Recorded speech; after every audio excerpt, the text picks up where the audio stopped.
Negros Occidental is located in the western side of Negros Island, the fourth largest island in the Philippines. It ranks 6th most populous province in the country with a population of some 3 million people.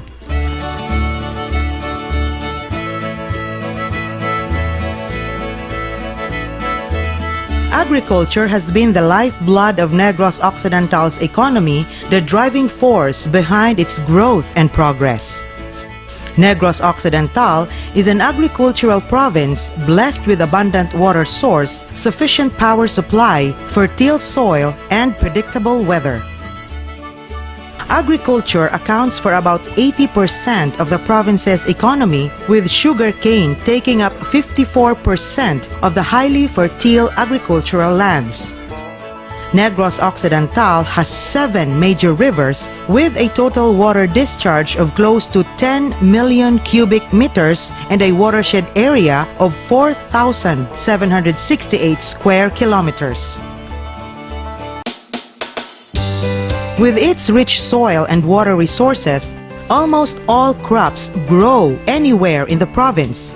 In 2016, rice sufficiency level is at 88%, down from 97% the previous year due to crop damage, calamities such as typhoon and drought.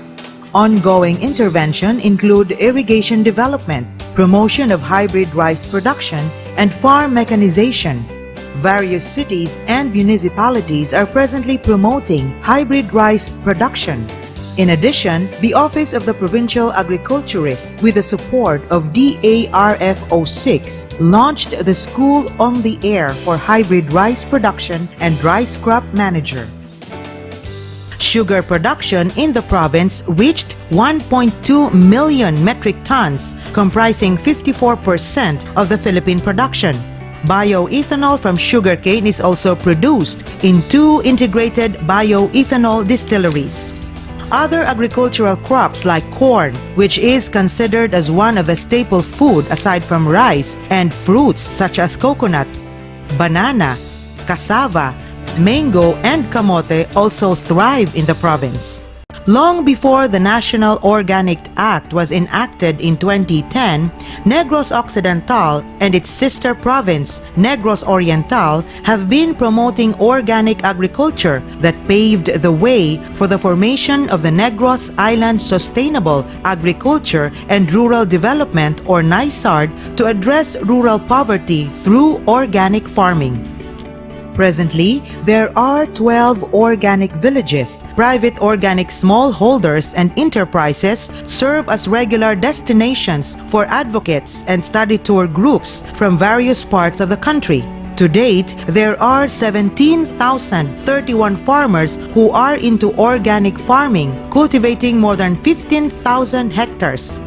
Number of visitors posted more than 25,000 in 2016.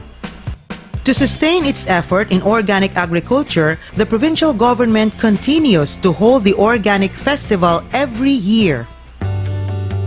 Sericulture or silkworm culture is an emerging industry in Negros Occidental, producing silk, which is one of the world's most admired and well-loved fabrics. It holds great potential for both domestic and international market, while helping hundreds of farmers augment their household income through cocoon production.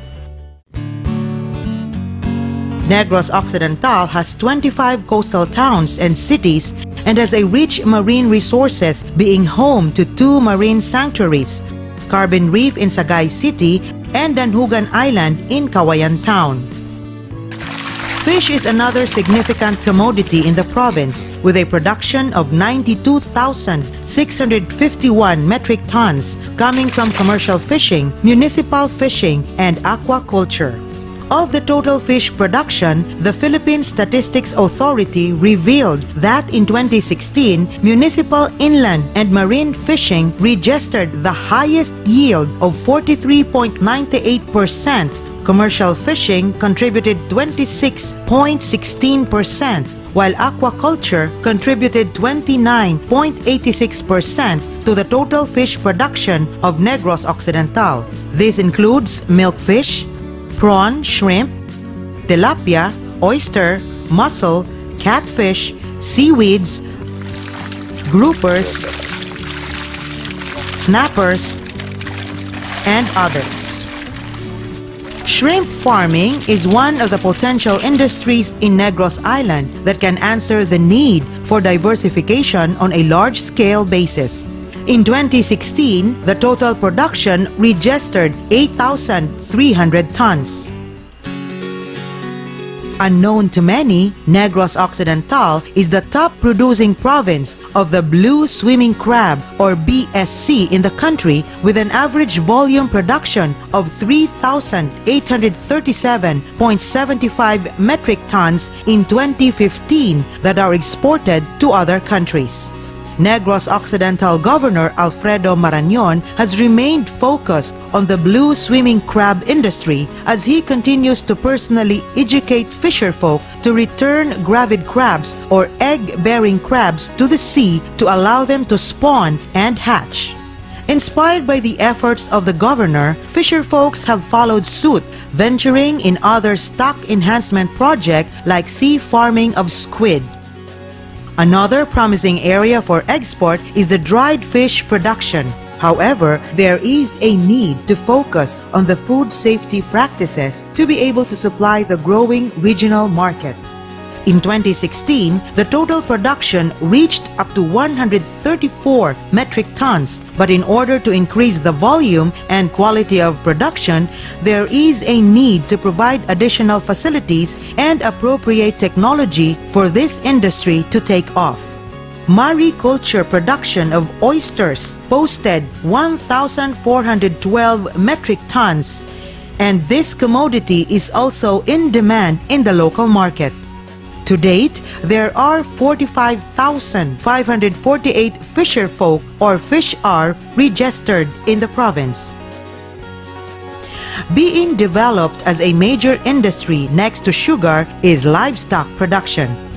The Livestock Development Program has been expanded through the establishment of the Negros First Ranch in Santa Rosa, Murcia, and the upgrading of facilities in the Provincial Livestock Breeding Center and Dairy Farm in La Carlota City. These facilities are used for breeding and fattening of hogs, chicken, cattle, goat, and sheep. Dairy cattle are also raised for fresh milk production.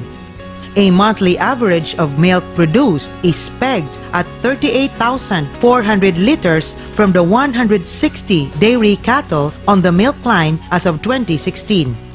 It is envisioned that Negros Occidental will be the sheep capital of the country, aside from being the breeding and training ground for champion game fowls. In 2016, the province registered a total revenue of 5.75 million pesos from shipment, licensing, and inspection of the 207,738 heads of game fowl shipped out of the province. The provincial government has aggressively dispersed 276,489 heads of hogs, poultry, sheep, goat, carabao, and Peking duck province-wide to 70,000 farmers for their livelihood. With our sustained efforts, Negros Occidental now ranks number 1 in the country in backyard swine production with 15,000 registered backyard swine raisers with almost 500,000 swine province-wide. We also rank number 1 in both native chicken and game fowl breeding and number 2 in goat and carabao nationwide. Negros Occidental has 5 AA slaughterhouses, locally registered meat establishments, and 5 accredited dressing plants. Peking duck racing is gaining ground in the local communities because Peking ducklings are fast growers, can live under severe weather, and they only require water to drink to perfectly develop their bodies. Peking duck meat is succulent, and Peking duck eggs make the most delicious balut. To date, there are almost 20,000 Peking ducks raised province-wide. The provincial government crafted the Negros First Universal Crop Insurance Program or NFUSIP Through this, farmers are assured of recovering from crop losses due to calamities such as plant diseases, pest infestation, typhoons, floods, drought, earthquake, and volcanic eruption. All members of the ENFOSEP automatically become members of the Negros Occidental Comprehensive Health Program.